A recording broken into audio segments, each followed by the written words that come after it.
ilə bağlı mübahisə eləməz. Yəni mən Hacının sözünə bir də əlavə eləmək istəyirəm ki, yəni doğrudan da Allah Quran-ı Kərimdə namaz haqqında çox danışır. Yəni hər yanda namazdan danışırsa, orada zəkatdan da danışır. Bunun da bir sirri var ki, yəni düzdür, namaz səadətə çatmağın zəruri şərtidir, vacib şərtlərindən biridir. Amma eyni zamanda insanın təkcə namaz qılmaqla da məsələ bitmir. Bəzi insanlar var ki, namaz qıldıqda bütün dünyanı özünə borclu hesab eləyir və digərləri namaz qılmırsa əgər onlara yuxarıdan aşağı baxır.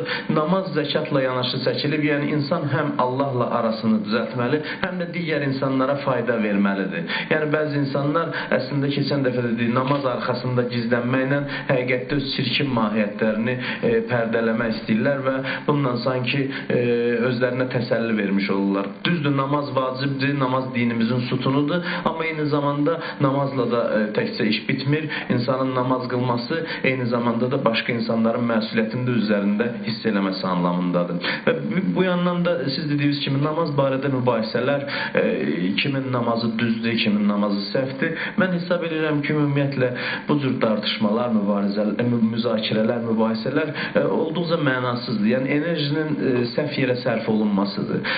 İnsan öz tutduğu yolun doğru olduğunu bilirsə, doğru olduğuna əmindirsə, digərlərini inkar eləməklə özünü təsdiq eləməməlidir. Ümumiyyətlə, insan təbliği, dini dəyərlərin təbliğini kiminsə tənqidi üzərində qurmamalıdır. Və məzhəblər arasında olan müəyyən fərqlərin qabardılması, əslində bu müsəlmanların səmavi kitabı olan Quran-ı Kərimə ziddir. Quran buyurur ki, hamınız Allah ipindən yapışın və dağılışmayın. Din vəhdətə çağırır, birləşdirici amildir.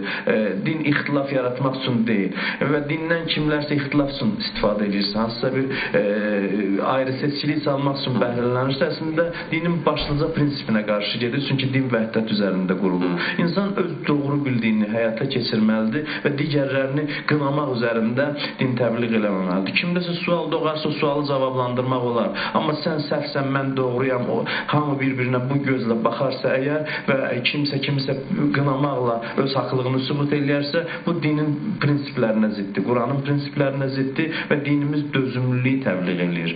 İslam dini hətta bu dünən möhtəşəm bir tədbir Azərbaycanda keçirildi, konferans tolerantıqla bağlı. Xüsusilə də Azərbaycanda əsrlər boyu belə bir ənənə var. Azərbaycanda heç zaman dini zəmində heç bir münaqişə, fikir ayrılığı, ayrı seçkilik olmayıb.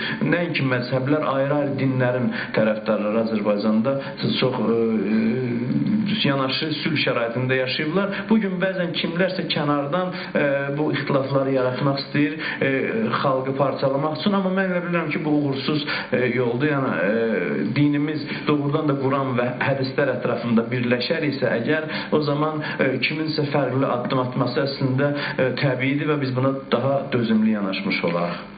Mevlana Celaleddin Rumi'de belə bir beyt var. Der ma برای وصل کردن آمدیم نی برای فصل کردن آمدیم. Biz, yəni ənbiyalardan danışır. Biz yeryüzünə gəlmişik, insanlar arasına gəlmişik, birləşdirmək üçün gəlmişik. Biz ayırmaq üçün gəlməmişik. Hətta orada o Hazreti Musa ilə bir çobanın əhvalatı var. Orada çoban namaz qılır, namazını düz qılmır. Hazreti Musa ona başlayır, məsələn, məzəmmət eləməyə. O öz qıldığını da yadından çıxardır.